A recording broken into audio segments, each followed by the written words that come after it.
1970 সালের সেই ভয়াবহ স্মৃতি আজও অমলিন। আজ 17ই মার্চ বর্তমানের ঐতিহাসিক সাইবাড়ি হত্যাকাণ্ডের 56তম শহীদ দিবস যথাযোগ্য মর্যাদায় পালিত হলো। বর্তমানে সাইবাড়ির 53তম শহীদ দিবস পালিত শ্রদ্ধায় স্মরণে বীর শহীদদের। দেখতে দেখতে পার হয়ে গেল 56টি বছর, কিন্তু স্মৃতি আজও টাটকা। 1970 সালের 17ই মার্চ বর্তমানের সাইবাড়িতে যে মর্মান্তিক রক্তক্ষয়ী হত্যাকাণ্ডের ঘটনা ঘটেছিল, আজ ফের একবার সেই শহীদদের প্রতি বিনম্র শ্রদ্ধা জানালো শহরবাসী। মঙ্গলবার সকালে বর্তমানের প্রতাপেশ্বরী তলায় সাই পরিবারের সদস্যদের উপস্থিতিতে শহীদ বেদিতে মাল্যদান এবং স্মরণ সভার আয়োজন করা হয়।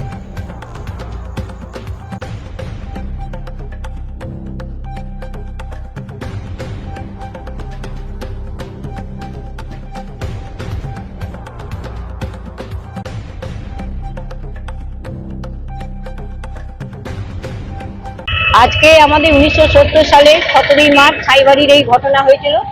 এবছরে আমাদের 56 বছর পূর্ণ হলো। আমাদের এখানেতে আমাদের মন্ত্রী আমাদের স্বপন দেবনাথ, তারপরে আমাদের চেয়ারম্যান পরেশচন্দ্র সরকার, বিধায়ক খোকন দাস, বিডিএ চেয়ারম্যান উজ্জ্বল প্রামাণিক সহ বাবলু ইসলাম, তারপরে আমাদের কাউন্সিলর এসেছিলেন আমাদের শাহাবুদ্দিন খান, ইন্তেকাব আলম, রাসবিহারী হালদার, খোকন দাস তো বিধায়ক এসেই ছিল। তাছাড়া আরো অনেক আমাদের নেতা কর্মীরা সবাই এসেছিল। সাইবাড়ির সব সদস্যরা আমাদের এখানে রয়েছেন।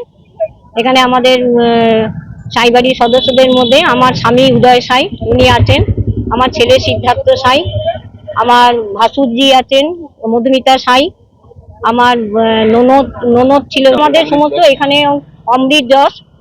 আর এখানে আমাদের আজকে সমস্ত অনুষ্ঠানের সমস্ত সব মালা দেওয়া হলো এবং আমাদের যে মন্ত্রী উনি আমাদের চেয়ারম্যান, ওনারা সমস্ত সব বললেন যে সাইবাড়ি এত বছর 56 বছর ধরে হচ্ছে। আর আমি তো মনে করি যতদিন আমি অন্তত যতদিন আছি ততদিন হয়তো এই সাইবাড়ির ঘটনার এই সাক্ষী হিসেবে আমরা থাকবো এবং আমরা এইটাকে চালিয়ে যেতে পারবো। সাইবাড়ির হত্যাকাণ্ডের মর্যাদা মুখ্যমন্ত্রী মমতা বন্দ্যোপাধ্যায় দিয়েছেন, এখান থেকে আজকে গোটা বাংলায় পরিবর্তন হয়েছে। তো কি বলবেন, কি আপনাদের সহযোগিতা করেছেন মুখ্যমন্ত্রী?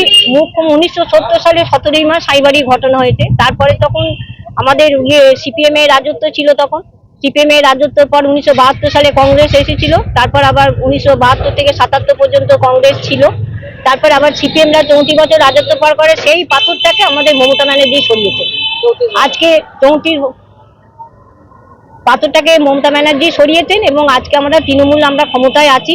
আমরা 2011 সালে মমতাদি ক্ষমতায় এসেছেন এবং আমরা এখনো সেই ক্ষমতাটাকে চালিয়ে যাচ্ছি। আমাদের 2011 থেকে এখনো 2026 সাল পর্যন্ত আমাদের তৃণমূল কংগ্রেস ক্ষমতায় আছে এবং আমাদেরও যে মমতা ব্যানার্জি উনি আছেন, উনি আমাদের সাইবাড়ির জন্য যা করেছেন আমরা মমতাদির ঋণ শোধ করতে পারবো না। আজকে আমি যে কাউন্সিলর হয়েছে এটাও মমতাদির দেয়া। আমার ছেলে সিদ্ধার্থ সাইকে চাকরি করে দিয়েছেন, আমাদের জিতেন্দার ভাগনা তাকেও চাকরি করে দিয়েছেন, আমার ভাসুরজিদের 2 ভাসুরজিকেও আমার মমতা ব্যানার্জি চাকরি করেন। আমরা মমতাদির কাছে চিরঋণী এবং চিরকৃতজ্ঞ আমরা।